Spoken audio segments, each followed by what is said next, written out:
Hi everyone, Darren Hunter here. Before we get into the podcast, I just want to do a quick shout out for BMT tax depreciation reports. Now, for my two rental properties, I've had a BMT tax depreciation report done on those.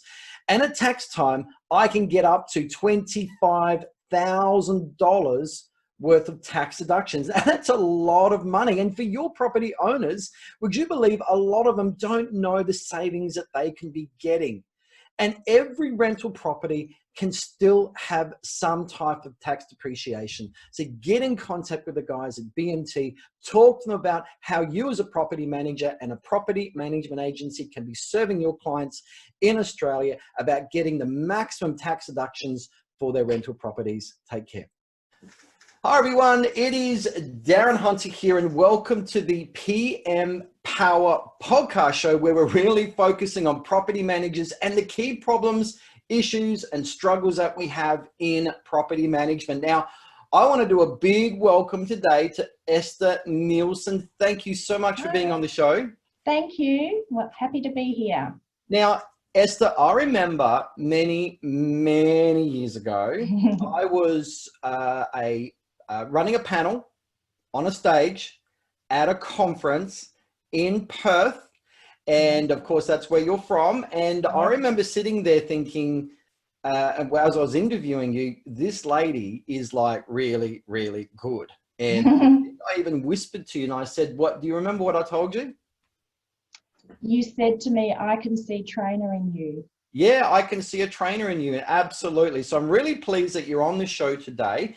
And we are going to talk about a massive pain point is how to effectively deal with emails and phone calls. Now, a little bit about Esther. Esther Nilson is actually department head with GLC Residential. Is that right? Residential. That's correct. Based in Perth, and also managing a portfolio of properties yourself, but also managing the team. So, a big job. And Esther, you first started in 2011. So I'm really thinking if I'm actually saying this lady is really, really good in property management, like in 2013 or 12 or whatever, that's amazing. So, yeah, well, let's talk about emails and phone calls. Actually, before I do, everybody, we've released a book that's going to help you, which is my best time management and stress management overcoming burnout tips. So go to pmpowerkeys.com. That's pmpowerkeys.com. You can get your book there. We're actually giving away the book for free if you're happy just to pay for our cost to get it to you. And also while you're there, you can download a guide on just about every tip that I know on how you can eliminate office interruptions. Because quite frankly, Esther, if we're going to talk about handling phone calls, handling emails and mastering that as a property manager, we've got to get good on eliminating interruptions, because this sort of work has to be done in a space where we're not getting peppered with distractions, people calling us, phoning, all this. We have to get to a place where we can actually be not distracted. So go to pmpowerkeys.com for my guide on reducing and eliminating interruptions in the office. But Esther, let's talk about emails first. And it's such a big issue. I mean, how many emails do property managers typically get hit with every day? It can just vary it depends on the portfolio and the demographic of the properties and the people that you're managing. So you could get anything from 10 overnight to 50 overnight. And then of course you're responding to them during the day and then you're getting the responses back. So it's an ongoing thing throughout the course of your whole day. So learning to manage, in your responses, I guess, where you can eliminate continual communication happening all the time. Perhaps something should be answered with a phone call rather than a response by email, or stop more emails coming through. But yeah, it just does depend, and depends on how the quality, I guess, of your responses as to whether you're going to settle the matter in one response or that somebody's going to come back to you with further questions. And I think there's another issue here is that a lot of property managers put on themselves, Esther, they put on themselves anxiety and stress in that they know that the owners and the tenants they have this perception that the property manager is there at the keyboard waiting for their email to arrive, and then they get upset when they don't actually get a response. So I just want to throw in a tip, everybody. Make sure you have your autoresponder on 24/7. Now, I just heard you say, oh, but no, well, what about that's just for annual leave or when I'm sick? No, have it on 24/7, because when the email arrives, if you can actually give your right expectations at that point that they've sent the email on how you're going to deal with it, then they're going to see, okay, well, you're not there at the keyboard, and they're going to follow by your guidelines, your control, your agenda. But if not, now you're at the mercy of their agenda, and that's what causes the stress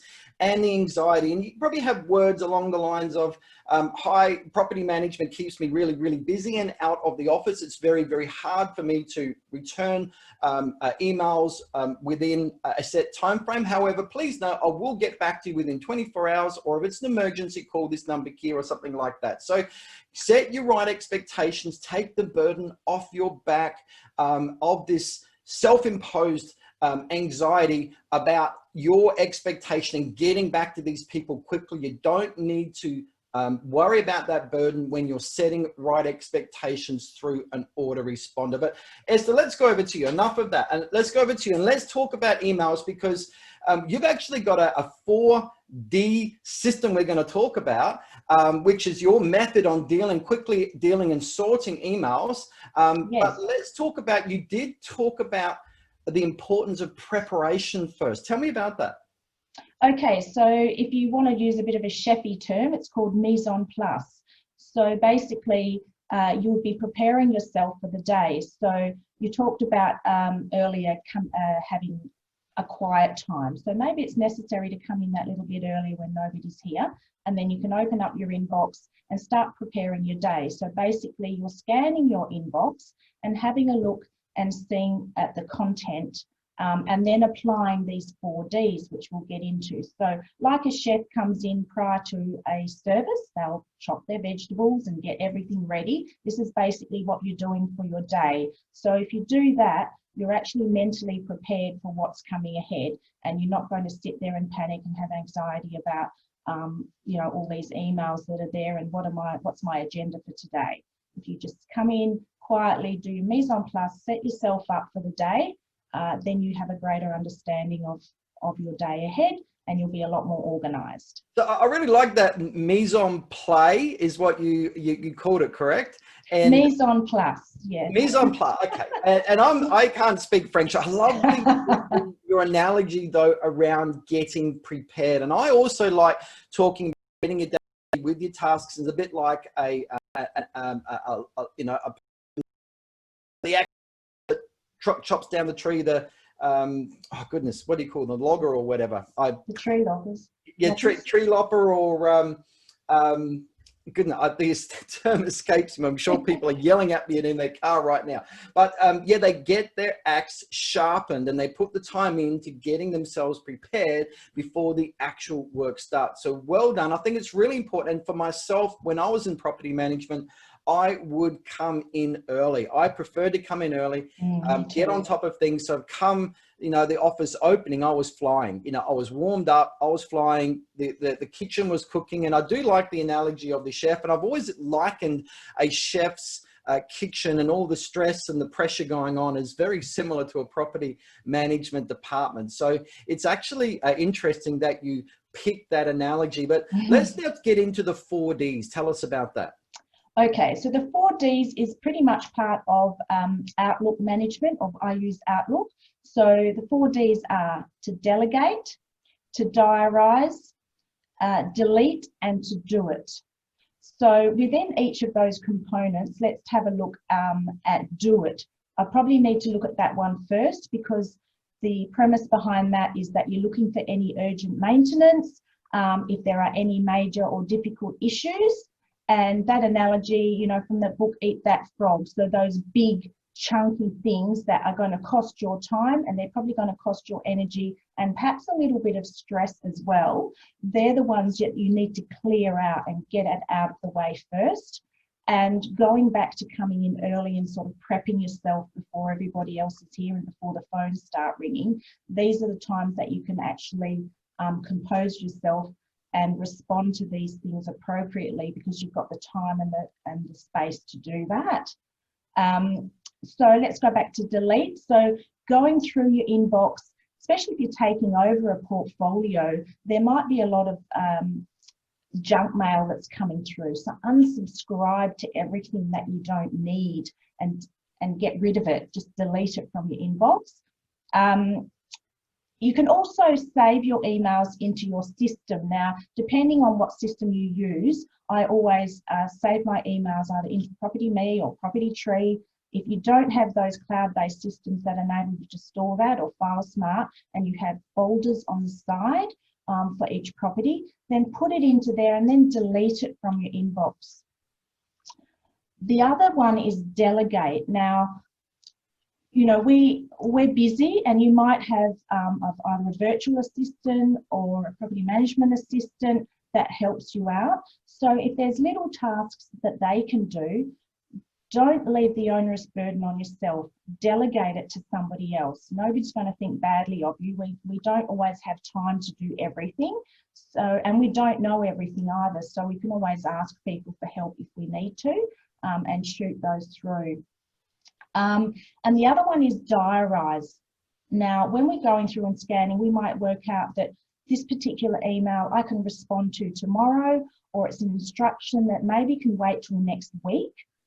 And so we don't need to do that now. So let's not put that on our shoulders for now. Under Outlook management, there are tasks. Now, I use those tasks a lot, and I can actually drag that email into a task, and I can put running notes in there and then change the date. So it's out of my inbox and it's in a task, and I'll get to it when I need to. I don't need to do it straight away.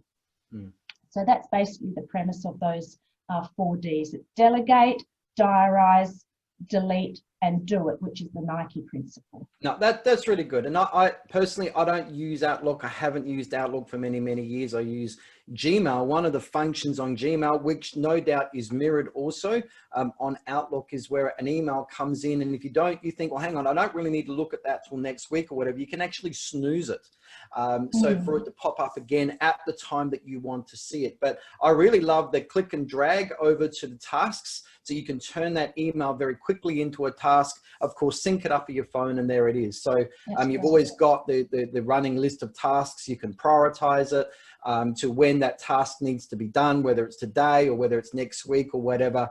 And I think also out there, people, get to know your inbox, get to know the features, get onto YouTube, learn all of the tricks, learn all of the strategies that you can use to become more effective and efficient. Because people, the more organized you are, the more dedicated to being prepared that you are, the more you are going to be on top of things. And when you're on top of things, you have a sense of control.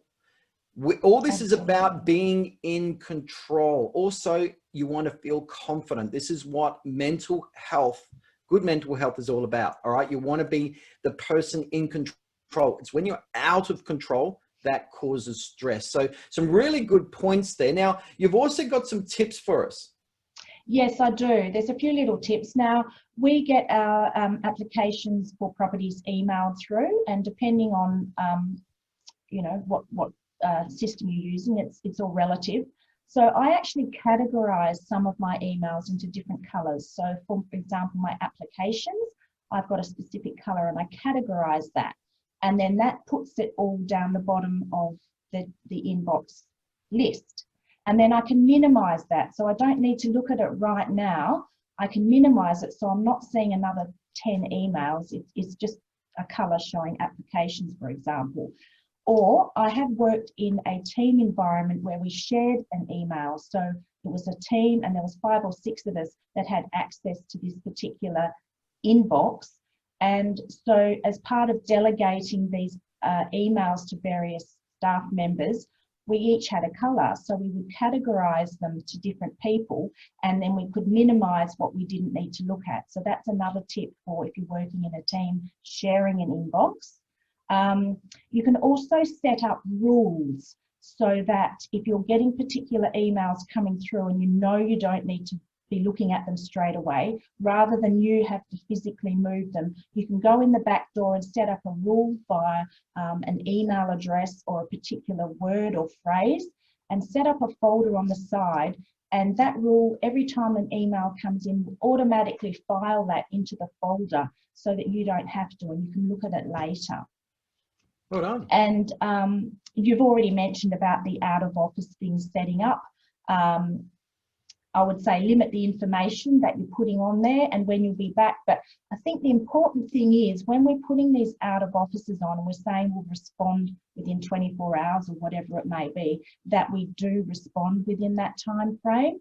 And I think some of the angst from owners and tenants can come across when we're not responding within the time frame that we're saying. And you mentioned at the start about expectations, and that's a big thing. And I think we need to be educating the owners and the tenants when we're taking on a management or when we're taking on a new tenancy. That's the time we're educating them, saying, look, just so you know, this is our setup, this is what we do. We have this out of office on because obviously we're quite busy and we can't respond all the time, so that they're not expecting you to be responding within 5 seconds of receiving their email.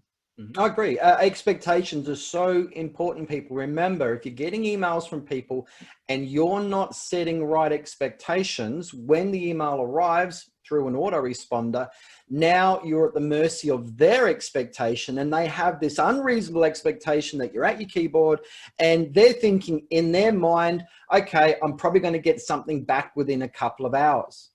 If they don't get anything back within a couple of hours, they start to get upset. But you're left wondering, well, why do these people have these unreasonable expectations? Because you're running by their expectation. So you need to impose your agenda, your expectation, using an autoresponder when you're going to get back. And as Esther said, make sure that you do get back within that expectation. It's just when things occur outside of expectations, that's when conflict and stress and issues are caused.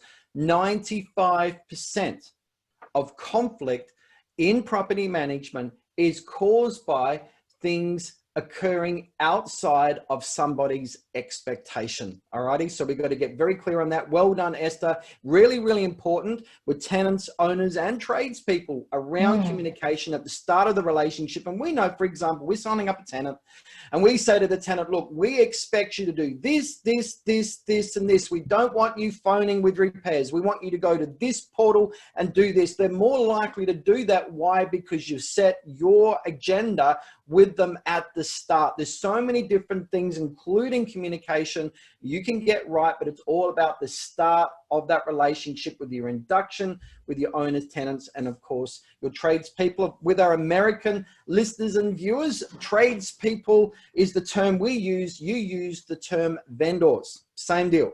All right, Esther, let's move on. I think we've covered really well emails. We've talked about the importance of getting prepared. And with your awesome chef analogy, don't ask me to say that term again. Yes, that's okay. I just wanted to kind of just add to wrap that up is that, you know, by using this method, I can leave the office almost every day with an empty inbox. But it does take time to sort of get the hang of the system. So if people are doing it, don't stress if you're not, you'll get there. And at the end of the day as well, when I'm talking about dragging emails into tasks, if you do have a few emails at the end of the day, drag it into a task ready for tomorrow. And then you've got your empty inbox and you've got it sitting in your task ready for the next day. So Esther, this is an incredible feat. You know, very, very rarely have I ever heard of a property manager having an empty inbox. I know property managers out there that have thousands of emails and so how often in a month period would you leave with an empty inbox? Most days I do. That's amazing. Congratulations. Thank you. That does prove that you have emails under control. So everybody remember, if you want to get different results, you've got to do things differently. And you also have to believe that you need to do things differently too, if you want to get those sort of results. So I really like that. Again, we talked about preparation. We talked about the 4 Ds, which are do it. I think you had written down the Nike principle, do it. Correct, yep. You had, then next you had delete. So get rid of those emails that you know you're never ever going to read. Those newsletters, of course, don't delete the IGT emails, please. No. But delete emails that you know you're going to have no use for. Unsubscribe, so they're not coming back. You don't want to see that email again. So unsubscribe.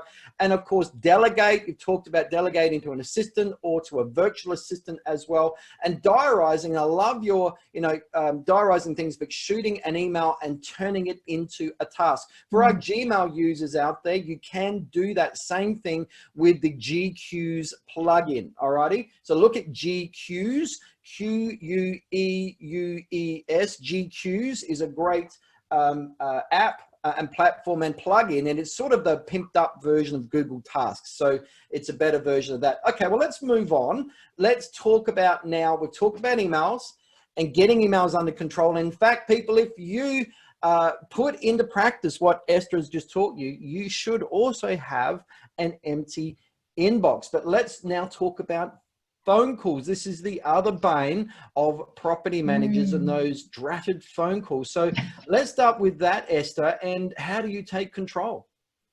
Okay, so I guess on the back of the emails, another thing is the expectations, setting that up, and handling the call volume. You need to be confident with yourself when you're talking to people, and it's all about the dialogue that you use. So we need to be professional in our language, and something that I've noted, I guess, over time is that the professionalism in some language and dialogue has suffered, I guess. I don't know why, but maybe that's just the way I was brought up.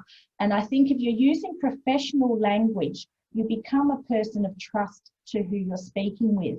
So they're going to believe what you're saying, and you can pretty much wrap up a conversation quite quickly when you're confident and you're speaking and using your knowledge.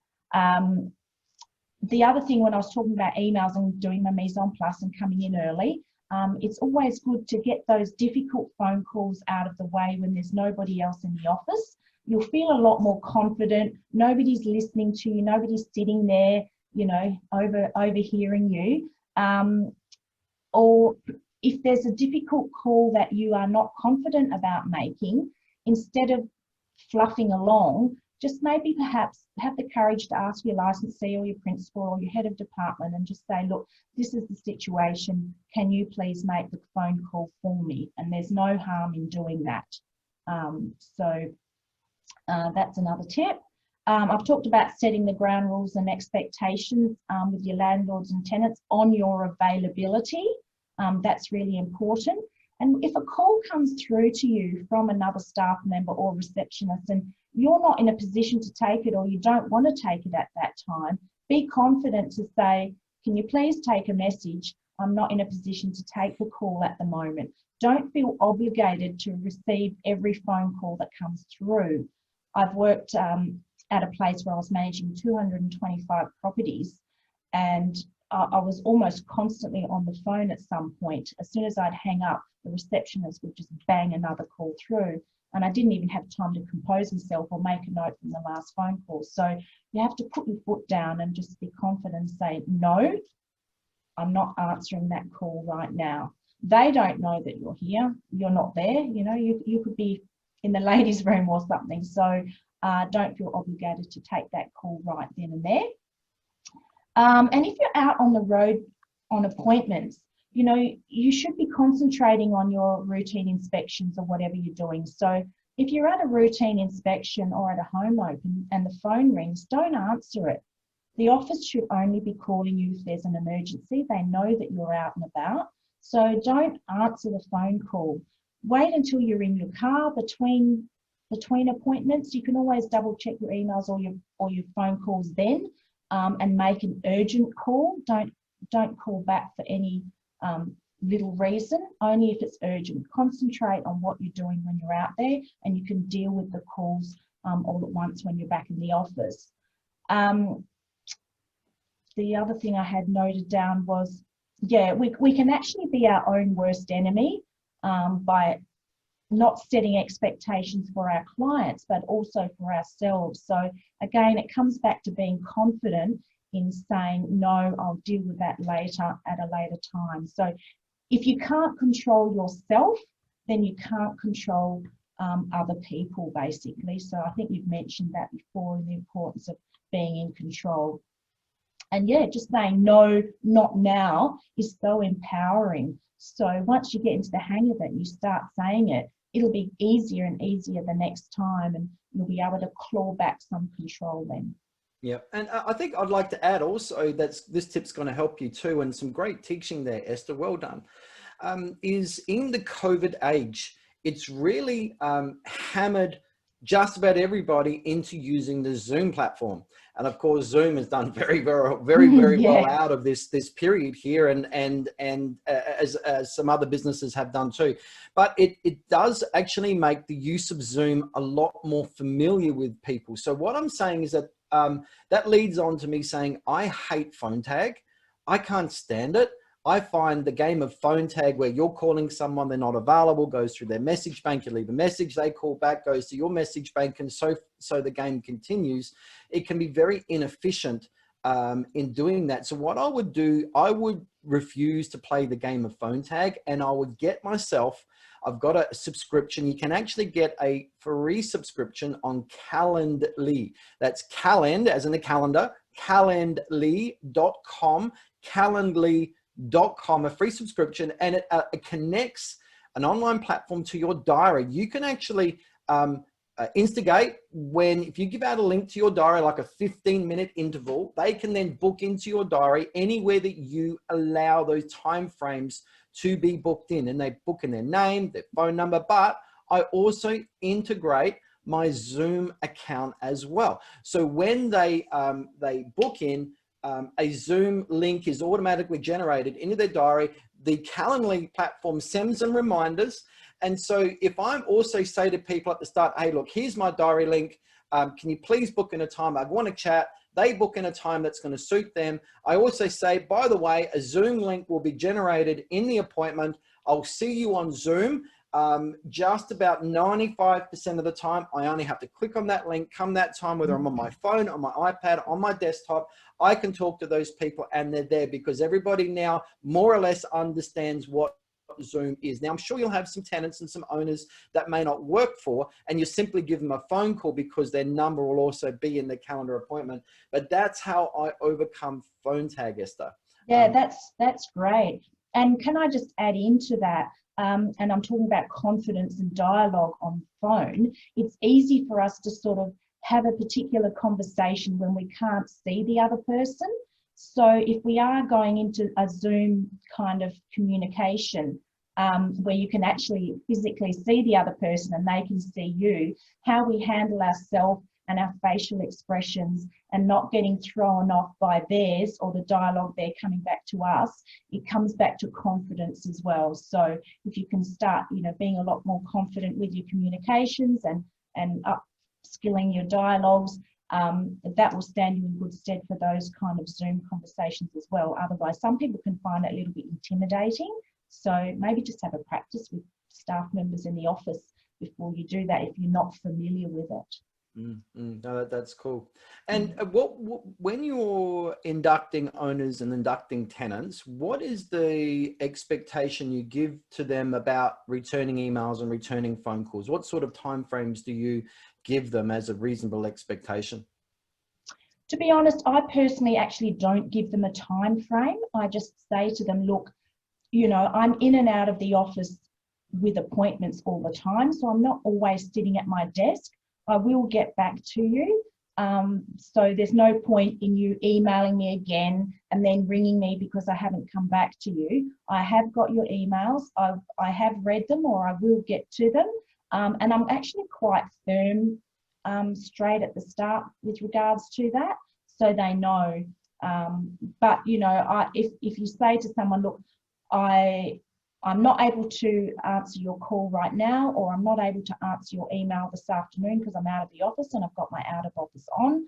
I will get back to you by 1 o'clock tomorrow because I'm out of the office in the morning. So just making sure that they know I'm not always sitting at my desk able to respond to them, and they understand. So I think that's the important thing, just setting the expectations. You don't always have to give a time frame, because then you are actually, you know, limiting yourself down to that time frame.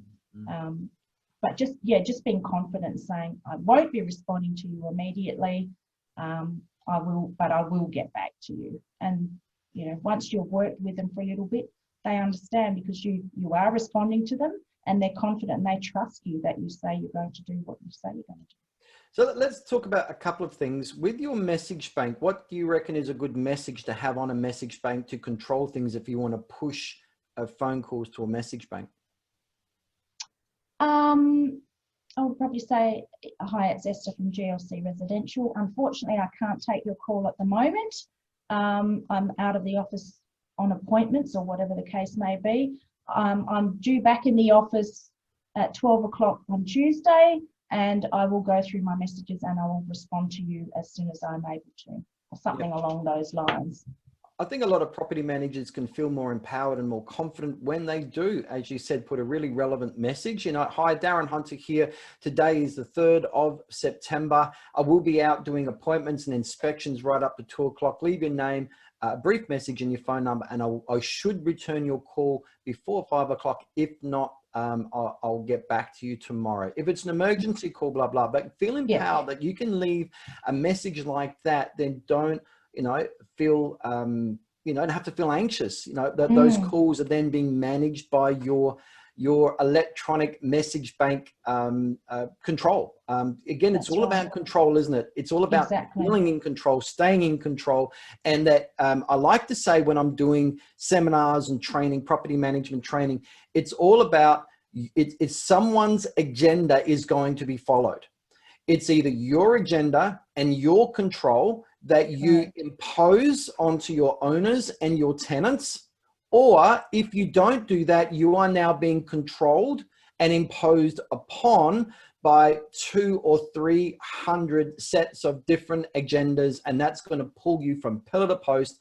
That causes stress. That gives you an absolute sense of being out of control. It makes you feel overwhelmed. That causes burnout, disillusionment, and eventually, if you don't take control, you are going to leave property management. So another question, another issue, Esther, I think it's good to chat about is receptionists and what they say to people when they're leaving a message. Now, okay, I hear so many times, hi, Darren is out at the moment. I'm sorry, Mr. Smith, if I can take a message, I'll get him to return your call when he gets back. But a lot of the time, the receptionist doesn't say, well, Darren, I told the guy that you will give him a call when you get back, because that isn't mentioned. It's actually just part of this standard dialogue that people say.